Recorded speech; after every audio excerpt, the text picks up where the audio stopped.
Oke, assalamualaikum warahmatullahi wabarakatuh. Selamat pagi, selamat siang, selamat sore, selamat malam bagi teman-teman yang melihat video ini. Oke, kali ini saya akan mempresentasikan terkait materi dari pengembangan personal yang berjudul leadership. Oke, kita PPT.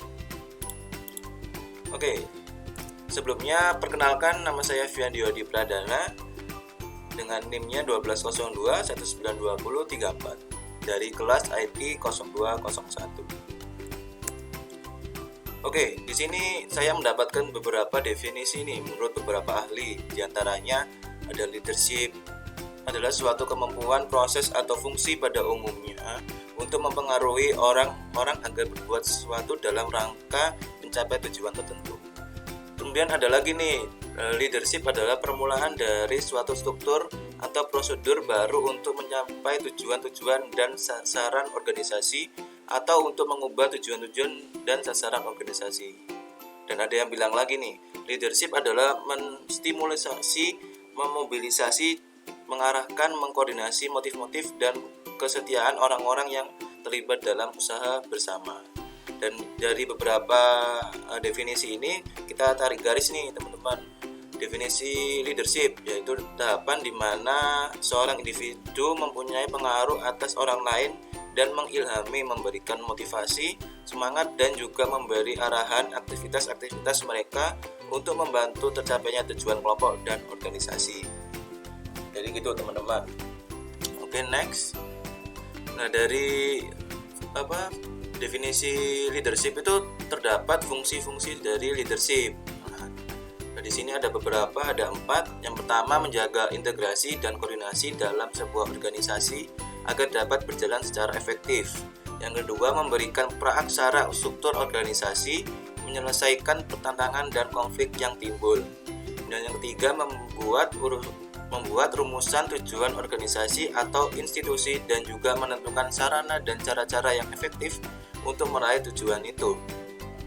Dan yang keempat, mengadakan perubahan, revisi, inovasi, pengembangan dan juga penyempurnaan di dalam organisasi.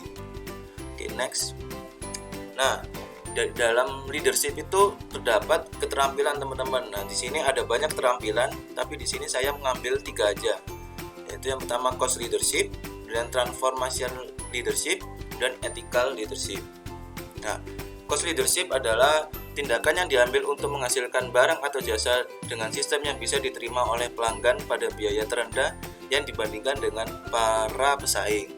Nah, maksud dari cost leadership ini adalah bagaimana sebuah leadership itu mengkonsep bagaimana kedepannya, organisasi kedepannya. Jadi agar organisasi itu berjalan dengan sebaik-baiknya. Dan transformational leadership. Nah, maksud dari transformational leadership ini adalah bagaimana sebuah organisasi itu berkembang ya, teman-teman.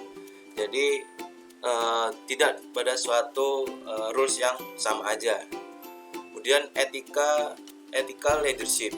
Nah, ethical leadership ini maksudnya adalah bagaimana seorang leadership itu mempunyai etika yang baik yang mencontohkan kepada bawahannya tentunya di dalam suatu organisasi itu. Oke, dari keterampilan itu tadi kita ambil contoh leadership nih teman-teman. Ada banyak juga contoh-contoh leadership, tapi saya ambil 3 di sini. Yang pertama, ikut memberikan banyak perhatian di kerapian pemenuhan pencapaian bawahan dibanding pada kesalahan, penyimpangan dan lain sebagainya. Nah, jadi seorang leadership itu harus memberikan positif ya kepada bawahannya agar bawahannya juga mempunyai semangat untuk organisasi ya, bekerja di organisasi itu. Kemudian memberikan saran cara-cara baru kepada bawahan melihat bagaimana menyelesaikan sebuah tugas. Nah, ini nyambung dari yang pertama tadi. Jadi tidak hanya memberikan nilai positif aja, tapi memberikan saran-saran agar pekerja yang berada di organisasi itu dapat berkembang lagi. Oke, yang ketiga, ikut terlibat bawahan di dalam menyelesaikan sebuah masalah.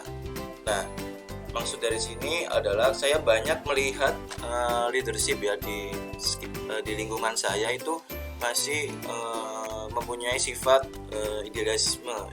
Nah, jadi maunya sendiri, tidak mau ikut campur urusan bawahannya gitu. Nah, itu agar dibilang leadership itu harus mempunyai perilaku yang ikut terlibat bawahan di menyelesaikan sebuah masalah. Oke, selain tadi kita membahas leadership, nah di lain sisi juga ada gaya kepemimpinan nih teman-teman. Di internet ada banyak ya, tapi di sini saya ambil 5 aja yang penting. Yang pertama ada gaya demokratis, yaitu seorang pemimpin menjadikan anggota timnya sebagai bagian untuk mengambil keputusan. Nah, jadi pemimpinnya ini terbuka sekali untuk anggotanya untuk mengambil keputusan. Dan gaya autokratis, nah ini justru berbanding kebalik ya daripada gaya demokratis, yaitu memutuskan segala sesuatunya sendiri tanpa meminta pertimbangan dari anggota organisasi. Oke, kemudian ada gaya transformasional, yaitu pemimpin yang mengadopsi gaya transformasional ingin melakukan perubahan. Nah, seperti yang tadi di keterampilan tadi ya, jadi gaya transformasional itu ingin organisasinya itu berkembang gitu. Kemudian gaya transaksional, nah ini justru berkebalikan dengan gaya transformasional, yaitu mereka lebih berfokus agar tim melakukan tugas sesuai dengan semestinya. Nah, berarti ya udah kalau mau sesuai aturannya gini, ya udah gini, tidak ada berkembang sama sekali. Kemudian ada gaya laissez-faire, yaitu pemimpin akan meminta timnya untuk membantu memimpin organisasi.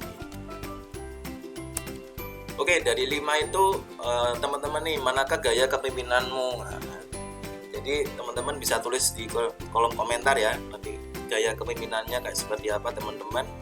Nanti langsung aja komen di bawah. Oke, terima kasih, itu aja presentasi dari saya, kurang lebihnya mohon maaf. Assalamualaikum warahmatullahi wabarakatuh.